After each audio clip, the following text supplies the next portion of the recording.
시청자 여러분 안녕하십니까? VOA 모닝뉴스 시작합니다. 미국과 한국, 일본이 올해 안에 북한 미사일 경보정보 실시간 공유 체계를 구축하기로 했습니다. 북한이 다양한 미사일 도발을 이어가고 있는데 맞서 미한일 3국이 실시간 정보 공유를 통해 대응 능력을 한층 강화하는 것입니다. 첫 소식 박형주 기자가 보도합니다. 미국의 로이드 오스틴 국방장관과 한국의 이종섭 국방부 장관, 일본 하마다 야스카즈 방위상이 지난 3일 싱가포르에서 3국 국방장관 회담을 개최했습니다. 3국 장관은 국제사회의 평화와 안정에 중대한 위협이 되는 북한의 대량살상무기 WMD와 탄도미사일 프로그램에 대한 깊은 우려와 함께 이를 강력히 규탄했으며 조율된 3자 협력을 통해 이러한 우려에 대응해 나가기로 했다고 한국 국방부가 밝혔습니다. 또 최근 북한의 소위 위성 명목의 장거리 탄도미사일 발사는 탄도미사일 기술을 활용한 일체 발사를 금지하는 유엔 안보리 결의에 대한 심각한 위반 행위로서 이를 강력히 규탄하며 3자 협력의 증진과 함께 국제사회와 협력해 단호히 대응해 나가기로 했습니다.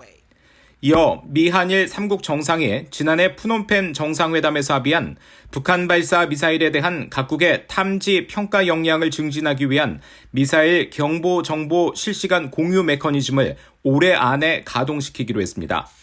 특히 기술적 사안 등에 대한 실무 협의를 진행해 수개월 내에 추가적인 진전을 이루기로 했다고 한국 국방부가 밝혔습니다. 또한 3국 장관은 최근 한일 군사정보보호협정 지소미아의 정상화를 환영하고 영내 국가 간 국방 관련 신뢰 구축이 중요하다는 인식에 공감하는 한편 이런 노력을 제도화하기 위한 협력을 심화해 나가기로 했습니다. 이와 함께 3국 장관은 북한의 핵미사일 위협에 대한 3국의 대응태세를 강화하기 위해 2018년 문재인 정부 시절 중단됐던 미한일 해양 차단 훈련과 대해적 훈련을 재개하고 이미 부활된 3국 간 해상 미사일 방어 훈련과 대잠점 훈련은 정례화한다는 약속을 재확인했습니다.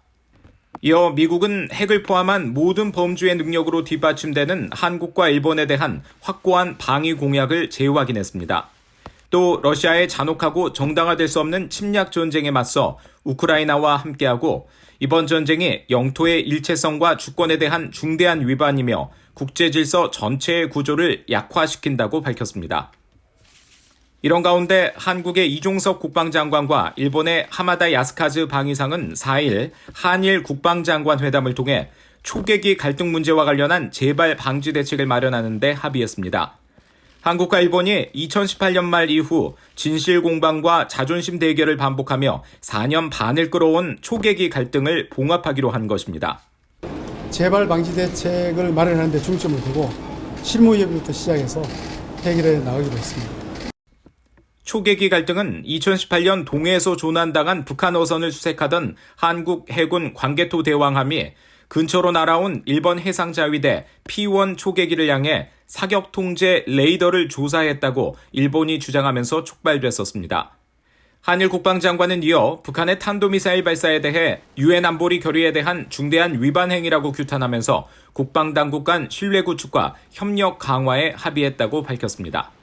VOA 뉴스 박형주입니다. 북한이 향후 위성 발사 시 국제해사기구 IMO에 사전 통보를 하지 않겠다고 밝힌 가운데 북한 동창리 발사장에서 새로운 움직임이 포착됐습니다.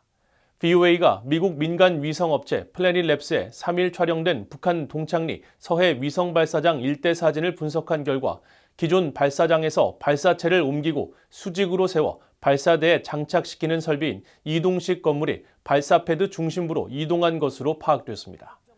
이동식 조립 건물이 움직인 배경이나 건물 안에 로켓 등 우주 발사체가 들어있는지 등은 확인할 수 없지만 북한이 2차 발사를 공언한 상황에서 서해 위성 발사장 핵심 시설의 움직임이 주목됩니다. 앞서 북한의 지난달 31일 1차 발사는 기존 발사장에서 3km가량 떨어진 해안에 건설된 새 발사장에서 진행됐습니다. 한편 북한은 지난 4일 조선중앙통신을 통해 국제해사기구 IMO가 사상 최초로 미사일 발사를 규탄하는 결의문을 채택한 데 대한 반발로 발사 사전 통보가 더 이상 필요 없다는 기구의 공식 입장 표명으로 간주할 것이라면서 앞으로 진행될 위성 발사의 기간과 운반체 낙하 지점에 대해 알아서 대책을 세우라고 위협했습니다.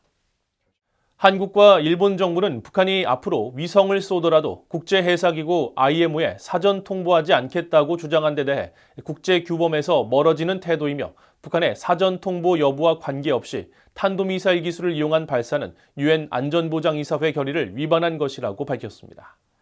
한국통일부의 구병삼 대변인은 5일 정례브리핑에서 북한이 향후 국제해사기구 IMO 등 국제기구에 위성 발사 계획을 통보하지 않겠다고 시사한 데 대해 국제규범과 상식에서 점점 멀어지고 있는 북한의 태도에 매우 실망스럽다며 그런 태도는 국제적인 고립과 주민들의 고통을 심화시킬 뿐이라는 점을 분명히 한다고 밝혔습니다.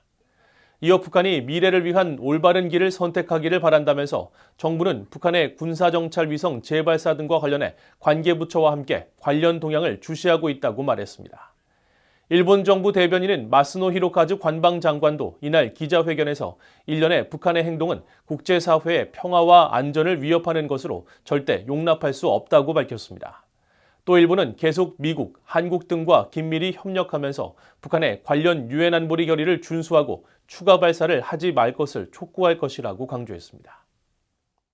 박진 한국 외교부 장관이 한국을 방문한 댄 설리번 미국 상원의원을 만나 미한동맹 발전을 위한 미국 의회에 적극적인 지원을 당부했습니다.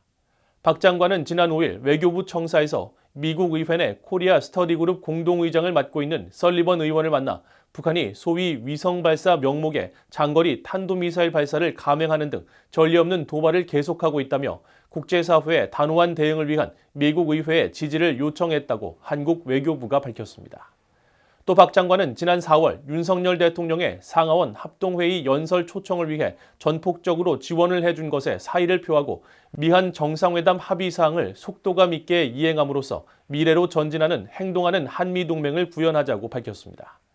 한편 설리번 의원은 지역구인 알래스카주 액화 천연가스 개발 프로젝트에 대한 한국 기업의 관심과 투자를 요청하고 한국 정부 차원의 지원을 당부했다고 한국 외교부는 전했습니다. 미국과 한국, 몽골이 다양한 분야에서 협력 방안을 논의할 3자 협의체를 신설하고 첫 회의를 개최했습니다. 미국 국무부는 최근 보도자료를 통해 미국과 한국, 몽골 3국은 지난달 30일 공동 가치와 이익을 강화하고 증진하기 위해 몽골 울란바토르에서 3국 국장급이 모여 3자 회의를 발족했고 북한 문제와 관련해서는 유엔 안보리 결의의 완전한 이행을 촉구했다고 밝혔습니다. 또 북한은 전례 없는 수의 탄도미사일을 발사해왔다면서 북한의 대화를 촉구하고 북한이 관련 유엔 안보리 결의에 따른 의무를 완전히 준수할 것을 요구했다고 밝혔습니다. 이번 회의에는 미국의 마크 램버트 국무부 동아태 부차관보, 한국의 최용준 동북아시아 국장, 몽골의 군테부스렌 벤바수렌 외교부 정책기획국장이 참석했습니다. 이상으로 VOA 모닝 뉴스를 모두 마칩니다. 시청해주신 여러분 고맙습니다.